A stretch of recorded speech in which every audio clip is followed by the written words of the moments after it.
Boldly better than before. Star Trek on Rotten Tomatoes today. Ever since Captain Kirk first took the helm of the USS Enterprise, Star Trek has been both beloved and besieged. Beloved by fans who trust its optimistic vision, besieged by critics, changing cultural tides, and the weight of expectations. We often hear that the classic era, the original series, the next generation, Deep Space Nine, is the gold standard, and that modern Trek struggles to reach the same starry heights.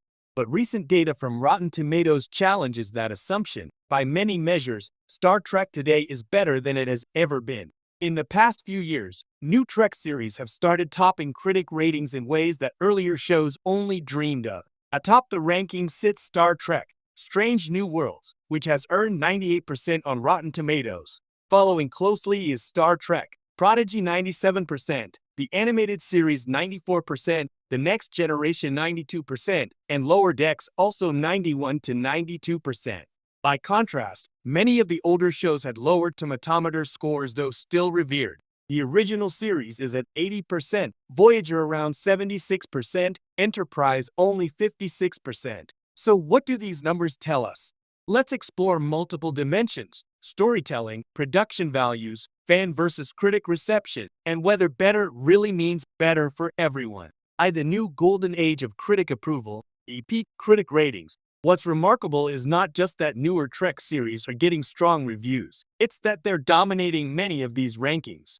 Strange New Worlds, a show that began in 2022, has repeatedly been ranked #1 among Trek series by critics. Rotten Tomatoes lists it with near perfect or perfect certified fresh scores in its early seasons. Likewise, Prodigy, Lower Decks, even Picard's later seasons have shown strong upward momentum. These aren't just solid genre pieces, they're being celebrated as outstanding television in their own right, often surpassing many older Trek entries. What's different about these shows? There are a few key factors that help explain why the newer Trek series are doing so well with critics. 1. Higher production values. Technology, budgets, effects, visual storytelling have improved. The CGI, the set designs, the special effects. Modern Trek shows look more polished and cinematic than many shows from decades past. 2. Strong character work and emotional arcs. Shows like Strange New Worlds and Picard don't shy away from fleshed-out character development, stakes, and continuity. The newer series often combine episodic and serialized storytelling, allowing both the Star Trek flavor of exploration and moral/human issues, and deeper character journeys. 3. Balanced tone, genre awareness. Lower Decks leans into humor while respecting Trek's tradition. Prodigy targets younger audiences without becoming superficial. Strange New Worlds strikes a tone that's nostalgic yet fresh. These shows seem more aware of both what fans expect and what television 2020's audiences demand.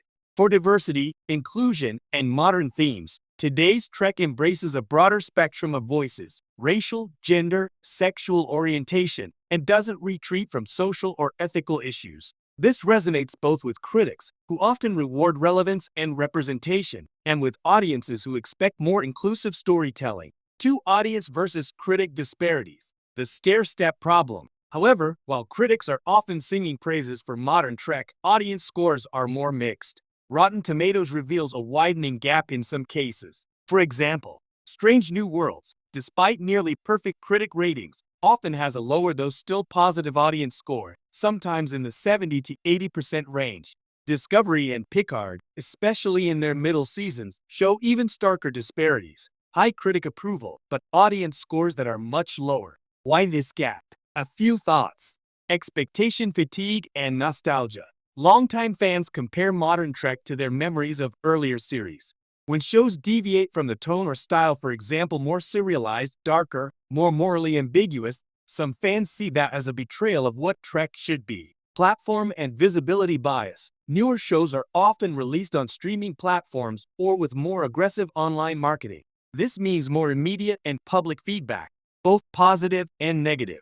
Audiences also include casual viewers who might have different genre expectations. Larger, more diverse audience. Modern Trek is reaching more people than ever across films, streaming, international markets. More viewers means more variance in what people want. Critics tend to focus on narrative, craft, thematic depth. Many audience members seek adventure, nostalgia, or connection to characters. But even with this disparity, the trend is unmistakable. Shows that critics adore were previously rare. For the first time, many in the Trek canon have critics and audiences broadly agreeing or coming closer, especially newer entries. 3. How modern shows stack up to classic Trek. It's not that the golden age of Trek is forgotten, rather, what's happening is a renaissance. Let's compare. Original/classic Trek, modern Trek. The original series 1966 to 69, tomatometer 80%. Revered for its bold ideas, but limited in production by what was possible in the 1960s. Strange New Worlds 2022, 98% critic score. Combines classic exploration, strong episodic pieces, modern production polish. TNG and DS9, scores in 90-ish%, strong reputations over decades.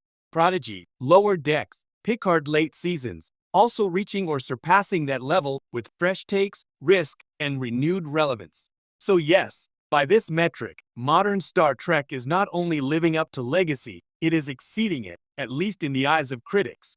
For the first time, a Trek show not anchored in the 20th century is considered the best Trek ever made in critical ranking. 4. Does better mean loved by everyone? Here lies the rub. Improved critical reception is real, but better than ever doesn't mean that every Trek fan prefers the new shows. Nostalgia remains powerful. Some viewers prefer the moral clarity of TNG, the political complexity of DS9, or the raw creativity and camp of TOS. Others dislike what they see as over-serialization, tonal shifts, or departures from earlier formulae. Moreover, audience scores suggest some pushback. Discovery in particular has strong premise and visuals but divided responses. Enterprise was fairly poorly reviewed by critics initially, and older shows had long years to build affection. Even shows with lower tomatometer scores have mystique, rewatch value, fan loyalty. Yet, part of the better now case is not about achieving unanimity, but about raising the floor, pushing expectations upward. Even if 100% of fans don't agree, the quality, ambition, and craft in recent Trek episodes are clearly higher than for many entries before. Implications. What this means for the Star Trek future. If critics continue to reward high craftsmanship, storytelling, and character work, what can we expect? More risk-taking. The success of Strange New Worlds suggests that Trek can return to episodic, exploration-first storytelling without abandoning modernization. That opens space for shows that mix styles more boldly. Investments in quality matter. Better budgets, better visual effects, more ambitious writing seem to pay dividends, not only in reviews, but in fan loyalty. Producers will be more encouraged to spend to maintain that standard. Balancing fan service and innovation. Modern Trek has the opportunity, and perhaps the necessity, to respect legacy canon and beloved characters while not being shackled by nostalgia. We've seen that done well in Picard's later seasons, and in Strange New Worlds, which manages to feel like Trek of old, but vibrant. Audience education or expectation shifts. Some fans might need time to adjust to new tonal shifts. Over time, newer shows become the classics of tomorrow. What's different now becomes the new touchstone. Rotten Tomatoes data will likely reflect this shift as more reviews for